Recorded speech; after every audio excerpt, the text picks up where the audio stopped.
하나님 말씀 나누겠습니다. 히브리서 8장 1절부터 13절입니다. 하늘의 제사라는 제목으로 하나님 말씀 나누겠습니다. 하늘의 제사입니다. 우리는 히브리서 말씀을 통해서 영원한 대제사장이신 예수 그리스도에 대해서 나누고 있어요. 예수님은 실수하지 않고 중도에 탈락하지 않는 분이에요. 그죠? 그래서 영원한 대제사장이다. 그리고 이것을 누가 보증하셨다고 했어요? 어제 하나님이 보증하셨다. 이분 믿으면 너희들은 구원 받는다. 이거를 사람이 보증하는 게 아니라 하나님 보증한 거예요. 그러니까 여러분들이 가서 전도하실 때에 이런 마음이어야 돼요. 이건 하나님이 보증했기 때문에 마음 가운데 확신을 가지고 얘기해야 돼요. 내가 누구 사람한테 들어서 한 얘기가 아니라 이건 하나님 말씀하셨다. 하나님이 이것만이 구원의 길이다. 이렇게 얘기하셨다는 거죠. 그래서 이런 예수 그리스도가 오늘 이 8장 1절에 보니까 어떻게 나오는지 한번 봅시다. 8장 1절 시작. 지금 우리가 하는 말의 요점은 이러한 대제사장이 우리에게 있다는 것이라. 누구에게 있다는 것이요? 우리에게. 이게 얼마나 감사해요. 어제 우리가 이미 받은 은혜에 대해서 얘기했어요. 그죠? 이미 예수 그리스도가 우리한테 있다는 거죠. 우리 마음에 있습니다. 우리 마음에 있어요. 그러니까 예수 그리스도의 구원이요, 멀리 있는 게 아니라 우리 마음에 이미 있다는 게 그거예요. 구원을 멀리서 찾지 말라. 우리의 해결책을 멀리서 찾지 말라. 이미 내 안에 있다. 그래서 여러분, 우리 안에 있기 때문에 그 마음 안에서 우리가 해결을 받아야 돼요. 그러니까 잠언 4장에도 나오죠. 뭐로 지킬 만한 것도 어디를 지키라고 그래요? 마음 지키라고 하죠. 우리 마음 지켜야 돼요. 다른 데서 찾아가려고 이리 기웃 저리 기웃 하려고 하지 말고 내 마음에 이미 예수가 있다. 그래서 여러분들이 오늘도 내 마음 지키려고 나오신 거잖아요. 내 마음에 예수 그리스도가 있다는 것을 오늘도 여러분 잊지 않길 바랍니다. 그리고 나서 이제 여러분 오늘 8장에 다시 보세요. 대제사장이 우리에게 있다는 것이라. 그 다음부터 읽읍시다. 시작. 그는 하늘에서 지극히 크신 이의 보좌 우편에 앉으셨으니 성소와 참 장막에서 섬기는 이시라. 이 장막은 주께서 세운 것이요 사람이 세운 것이 아니니라. 지금 예수님이 뭐하고 있냐는 것을 얘기하는 건데, 예수님이 지금 하늘에서 지극히 크신 이의 보좌 우편에 앉아 계시대. 근데 그분이 지금 성소와 참 장막에서 섬기고 계신대요. 그러니까 예수님이 지금 뭐 하고 계시냐면 성소에서 섬기고 계신다는 거예요. 근데 어떤 성소일까 이게요? 하늘의 성소예요. 하늘의 성막. 원래 인간이 섬기는 성막 있잖아요. 인간이 만든, 하나님께서 지시해서 만들어 인간의 성막이 아닌 이제 하늘의 성막에 계시다는 거예요. 이건 뭘 의미하는 거냐면, 여러분, 예수님께서 우리를 위해서 죽으셨죠. 며칠 만에 부활하셨습니까? 3일 만에 부활하셨어요. 그죠? 사망 권세 다 이기시고 부활하셨습니다. 그리고 나서 어디로 가셨어요? 하늘로 승천하셨죠. 하늘로 승천하셨어요. 여러분, 하늘로 승천하셨다. 그리고 지금 하늘의 성소에 계신다. 이게 뭘 의미하는 거냐면, 나와 하나님과 너무 동떨어져 계신다를 얘기하는 게 아니에요. 이게 뭘 의미하냐면 모든 죄의 영향력에서 벗어나셨다는 거예요. 우리 어제도 살펴봤습니다. 한번 찾아봅시다. 어제 메시지. 자, 26절에 나오죠. 어제 7장 26절 한번 읽어보세요. 시작. 이러한 대제사장은 우리에게 합당하니 거룩하고 악이 없고 더러움이 없고 죄인에게서 떠나 계시고 하늘보다 높이 되시니라. 하늘보다 높이 계신다. 이게 다른 말로 만유의 주라고 표현해요. 만유의 주. 만물 위에 계신 주인이시라는 거예요. 그러니까 여러분, 예수님이 가장 낮아지셨고 죽으셨지만 그분은 가장 높은 곳에 올라가게 되셨다는 거예요. 죄의 영향력 아래에 있는 것이 아니라 죄를 덮을 은혜를 갖고 계신 능력자가 되셨다라는 걸 얘기하는 거예요. 그러니까 그분이 지금 뭐 하고 계신다는 거예요? 우리를 위해서 지금 중보하시며 지금 성막에 계시다. 지금 이 메시지를 우리에게 전해주고 있는 거예요. 그래서 여러분, 우리는 지금 뭘 해야 되냐면요, 이 땅에서의 제사가 아니라 하늘의 제사를 드려야 된다는 거예요. 하늘의 제사. 여러분, 하늘의 제사는 과연 뭘까? 하늘의 제사는 예수 그리스도께 의탁하는 게 하늘의 제사입니다. 옛날에는 인간 제사장한테 찾아가서 나의 죄를 고백하고 의탁을 했어요. 근데 이제는 그럴 필요가 없어졌단 말이에요. 인간 제사장이 필요가 없고 하늘 제사장께 우리가 의탁할 수 있게 되었다는 거예요. 그래서 여러분들이 오늘도 기도의 자리에 나온 게 하늘 제사 드리러 온 거예요. 이 땅의 제사 드리러 온 게 아니라 하늘 제사. 그래서 우리는 마음껏 하나님께 지금 예배를 드리는 거예요. 그러니까 천상에 있다는 게 멀리 계신 게 아니라 만유로 계시고 무소부재하게 계시는데 우리가 그 하나님께 예수 그리스도에 의탁하면 예수님께서 실수하지 않으시고 중도에 포기하지 않으시고 때로는 졸다가 우리 기도 안 듣고 넘어가는 분 아니시고 다 들으신다는 거예요. 이게 얼마나 감사합니까? 우리가 인간이 얼마나 나약한지 누가 뭐 시키면 뭐 이거 해라. 꼭 상관들 중에는 하나만 안 시키고 한 5개 시키는 분들 있잖아요. 그러면 한 3개 하다가 2개는 못할 때 있잖아요. 그게 우리 인간의 모습인데 우리 예수 그리스도는 안 그렇다는 거예요. 실수도 없고 다 듣고 계시고 졸지 않고 주무시지도 않고 우리의 모든 것들을 들으셔서 중보하시겠다는 거예요. 이게 얼마나 우리에게 큰 감사합니까? 그래서 여러분과 제가 오늘도 하늘의 제사를 드리자는 거예요. 하늘의 제사가 뭐라고요? 예수 그리스도에게 의탁하는 거. 오늘도 우리가 문제가 있어요. 우리가 어려움이 있어 예수에게 의탁해야 됩니다. 그때 역사가 일어난다는 거예요. 자, 그러면서 이제 오늘 무슨 얘기를 하냐면 옛 언약과 새 언약에 대한 얘기를 해요. 자, 한번 5절 한번 읽어보세요. 5절 시작. 그들이 섬기는 것은 하늘에 있는 것의 모형과 그림자라. 모세가 장막을 지으려 할 때에 지시하심을 얻음과 같으니 이르시되 삼가 모든 것을 산에서 내게 보이던 본을 따라 지으라 하셨느니라. 그러나 이제 그는 더 아름다운 직분을 얻으셨으니 그는 더 좋은 약속으로 세우신 더 좋은 언약의 중보자시라. 아멘. 원래 옛 언약, 율법을 따라서 제사장을 세워서 그 제사장이 제사를 드리고 짐승을 죽여서 피를 내고 죄를 전가시키고 그런 것을 했는데 예수 그리스도께서 좋은 약속이 되시고 더 좋은 언약이 되셨다. 자, 7절 시작. 저 첫 언약이 무흠하였더라면 둘째 것을 요구할 일이 없었으려니와 그들의 잘못을 지적하여 말씀하시되 주께서 이르시되 볼지어다 날이 이르니 내가 이스라엘과 유다 집과 더불어 새 언약을 맺으리라. 옛 언약이 흠이 있었다는 거죠. 인간 제사장들이 흠이 있어서 결국엔 불완전하게 구원을 이룰 수가 없었다는 거죠. 그래서 누굴 보내셨다? 예수 그리스도를 보내셨다. 근데 그 예수 그리스도는 어떤 분인지가 이제 쭉 나와요. 9절 보세요. 또 주께서 이르시기를 이 언약은 내가 그들의 열조의 손을 잡고 애굽 땅에서 인도하여 내던 날에 그들과 맺은 언약과 같지 아니하도다. 그들은 내 언약 안에 머물러 있지 아니하므로 내가 그들을 돌보지 아니하였노라. 여러분, 옛 언약은요 안에 머문 게 아니에요. 내 안에. 여러분, 십계명을 어디 판에 썼죠? 돌판에 썼습니다. 돌판에 새겨졌단 말이에요. 근데 여러분, 돌은 없어질 수 있습니까? 없습니까? 없어질 수 있어요. 없어질 수 있고 돌이 지워질 수도 있습니다. 물론 잘 지워지지 않지만 없어질 수 있어요. 이 옛 언약은 없어질 수 있다는 거죠. 근데 자 10절 시작. 또 주께서 이르시되 그날 후에 내가 이스라엘 집과 맺을 언약은 이것이니 내 법을 그들의 생각에 두고 그들의 마음에 이것을 기록하리라. 나는 그들에게 하나님이 되고 그들은 내게 백성이 되리라. 여러분, 이 새 언약을 어디다 새긴다고요? 마음에. 이걸 신비라고 하죠. 신비. 내 마음 가운데 새긴다고요. 내 마음 가운데. 내 마음의 비석이 있는 거예요. 지금 이제 하나님의 언약의 메시지가 내 마음에 새겨진다. 여러분, 이게 왜 중요한 거냐면요, 이제 예수 그리스도가요 먼 곳에 있는 게 아니라 내 마음에 있다니까요. 내 마음에 새겨졌어요. 그래서요 우리가 예수를 받아들이는 순간 내 마음에 뭐가 채워지냐면 성령이 채워져요. 그래서 여러분과 저는 이제 성령을 따라 사는 사람입니다. 이게 진짜 중요한 부분이야. 성령을 따라 사는 사람. 여러분, 율법 조문은 글자잖아요, 글자. 그 글자를 읽는 순간 우리가 낙심이 돼요. 아, 이걸 과연 내가 지킬 수 있을까? 낙심이 되고 내가 아무리 해보려고 하고 안 되는 것을 경험해요. 근데 하나님께서 말씀하신 거예요. 율법으로 살지 말라는 거예요. 율법으로 살지 말라. 오늘 말씀 듣잖아요. 그 글자를 지켜내야지. 이렇게 살지 말라는 거예요. 너가 말씀 들었으면 하나님의 뜻을 구하라. 하나님 능력을 구하라. 성령을 구하라는 거예요.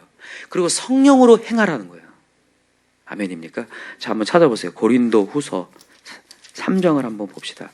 오늘 성경 구절을 한 3구절 정도 찾을 텐데요. 조금 정신을 차리고 한번 말씀을 보시기 바랍니다. 오늘 굉장히 중요한 메시지인데. 자, 3장 6절. 고린도 후서입니다. 후서 3장 6절. 고린도후서 3장 6절 시작. 그가 또한 우리를 새 언약의 일꾼 되기에 만족하게 하셨으니 율법 조문으로 하지 아니하고 오직 뭘로 했다고요? 영으로 한다니까. 영으로. 영이 뭐예요? 성령을 얘기하는 거예요. 성령. 성령으로 함이니 율법 조문은 죽이는 것이요 영은 살리는 것이라. 자, 7절. 돌에 써서 새긴 죽게 하는 율법 조문의 직분도 영광이 있어 이스라엘 자손들은 모세의 얼굴이 없어질 영광 때문에도 그 얼굴을 주목하지 못하였거든. 하물며 영의 직분은 더욱 영광이 있지 않겠느냐. 아멘. 성령을 받은 우리에게는 더 큰 영광이 있지 않겠느냐. 모세가 율법을 받을 때도 받는 순간 너무 빛이 나서 수건으로 가릴 정도였는데 우리는 그냥 다이렉트로 성령을 받았는데 우리에게는 더 큰 역사를 행할 수 있지 않겠느냐 얘기하는 거예요. 여러분과 제가 오늘도 성령을 안 받고 율법 조문으로 그치면요, 모든 신앙생활은 부담입니다. 무거움이에요. 그러나 오늘도 말씀 받고요, 하나님 제 힘으로 할 수 없습니다. 성령의 능력으로 할 수 있습니다. 그때 우리의 모든 정죄와 죄책감이 사그라들고 모든 두려움이 사그라들고, 분명히 얘기하셨어요. 우리에게는 두려워하는 영이 아니라 무슨 영이라고요? 양자의 영을 받았어요. 양자, 아들의 영. 맞습니까? 두려워하는 영이 아니라 양자의 영을 받아서 우리가 담대히 나갈 수 있다고 말씀하셨거든요. 그러니까 여러분과 제가 오늘도 기도할 이유는 다른 게 아닙니다. 내 능력 아니라 하나님 능력으로 하려고 하는 거. 믿으시나요? 자, 로마서 8장을 가보세요. 로마서 8장 1절.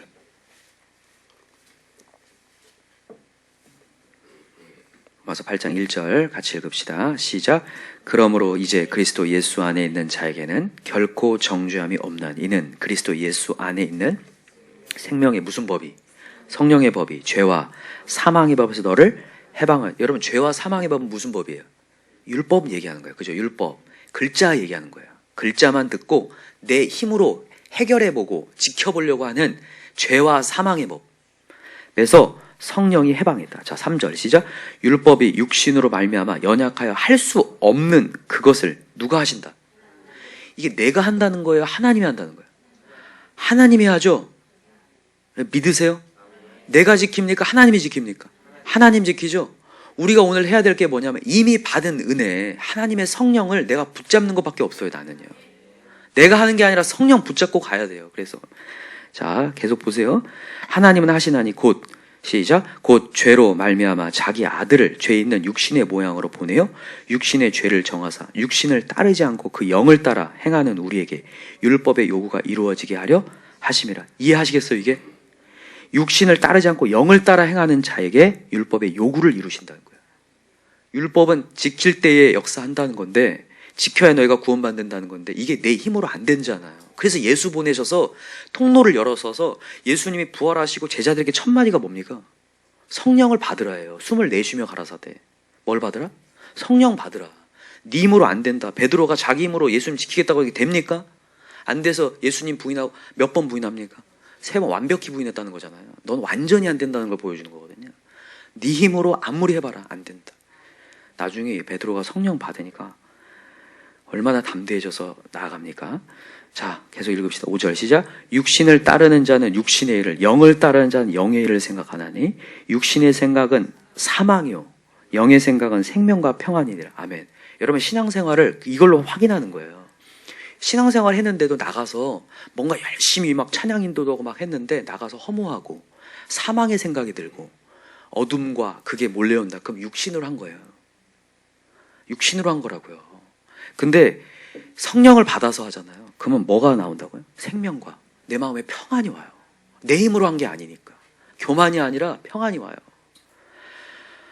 교만은 패망의 선봉이잖아요. 그죠? 내 힘으로 했다는 거거든요. 그게. 여러분, 중요합니다. 7절 시작. 육신의 생각은 하나님과 원수가 되나니 이는 하나님의 법에 굴복하지 아니할 뿐 아니라 할 수도 없습니다. 할 수도 없어요. 하나님의 법을 지킬 수 없어요. 8절. 육신에 있는 자들은 하나님을 기쁘시게 할 수 없느니라. 자, 9절. 만일 너희 속에 하나님의 영이 거하시면 너희가 육신에 있지 아니하고 영에 있나니 누구든지 그리스도의 영이 없으면 그리스도의 사람이 아니라. 아멘. 우리가 하나님의 영을 사용하지 않고 하나님의 영의 충만이 아니면 하나님의 사람이 아니라는 거예요. 자, 10절. 또 그리스도께서 너희 안에 계시면 몸은 죄로 말미암아 죽은 것이나 영은 의로 말미암아 살아 있는 것이라. 예수를 죽은 자 가운데 살리신 이의 영이 너희 안에 거하시면 그리스도 예수를 죽은 자 가운데 살리신 이가 너희 안에 거하시는 그의 영으로 말미암아 너희 죽을 몸도 우리 죽을 몸도 살린다. 여러분 믿으시기 바랍니다. 그래서 오늘도 그 성령이 우리 가운데 있기에 그 성령을 사용하라는 거예요. 내 힘으로 하려고, 내 힘으로 살아내려고 하지 말고. 여러분 사람들이 그런 얘기를 해요. 예수님 믿고 우리가 구원 받았으면 그냥 지금 당장 딱 천국 가면 얼마나 좋습니까? 근데 꼭 우리에게 남은 여생이 있어요. 그런데다 이 남은 여생이 쉽지가 않아요. 맞습니까?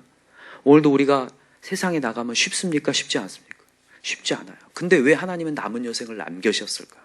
바로 천국 안 데려가고 바로 하나님의 능력을 사용해 보라는 거예요. 내가 너희들을 위해 죽었는데 이제 네 안에 성령이 있다. 여러분 사울 왕에게 기름 부음을 받습니다. 사울 왕이 기름 부음을 받는 순간 성령이 임해요. 그러니까 맨날 부끄러워하고 두려워하고 숨어있던 사람이 역사를 행하기 시작해요. 성령이 임하니까 힘입어서. 그러나 사울 왕이 하나님을 계속 의지하는 게 아니라 자기 육신으로 해보려다가 나중에 망하잖아요. 그러니까 여러분과 제가 오늘도 어려운 현실 속에 살지만 우리에겐 성령이 있다는 걸 잊지 마셔야 돼요. 그래서 성령을 사용하고, 여러분 왜 우리가 릴레이 기도를 하고 새벽에 오냐면 그 성령을 받아가려고, 성령의 충만을 가지고 하려고. 그래서 사도 바울이 계속해서 경고한 게 그거예요. 성령을 소멸치 말라. 성령을 근심하게 하지 말라. 입술에서 성령을 금시하는 메시지를 전하지 말라. 그래서 여러분 오늘도 내 올라오는 모든 감정들 성령으로 다 승화시키고 이길 수 있도록 오늘 성령 충만을 구할 수 있는 저와 여러분 되길 간절히 기도합니다. 마지막으로 이 갈라디아서 5장을 잡고 마치겠습니다. 갈라디아 5장입니다. 잘 알지만 확인하고 오늘 이 삶을 살기 위해서 같이 찾는 겁니다. 자, 5장 16절, 갈라디아 5장 16절. 잘 알지만 같이 읽읍시다. 갈라디아 5장 16절 시작. 내가 이르노니 너희는 성령을 따라 행하라. 자, 성령을 따라 행하라 밑줄을 꽉 그어놓으세요. 별표를 해놓으시고, 너희는 성령을 따라 행하라. 그래야만 육체의 욕심을 이루지 아니하리라. 육체의 소욕은 성령을 거스리고 성령은 육체를 거스리난 이 둘이 서로 대적함으로 너희가 원하는 것을 하지 못하게 하려 함이라. 너희가 만일 성령이 인도하시는 바가 되면 율법 아래 있지 아니하리라. 아멘. 오늘도 성령의 인도 받읍시다. 그러면 율법 속에 갇혀 있는 게 아니라 성령으로 더한 일들도 할 수 있다. 그래서 여러분 오늘도 내 마음 가운데 분노가 올라온다. 아니 내가 성령 인도를 받지 못하는 거예요. 그러니까 여러분 오늘도 간절히 기도해서 성령이 얼만큼 나를 나아갈 수 있게 만들어주는지 여러분들 시험해 봤으면 좋겠어요.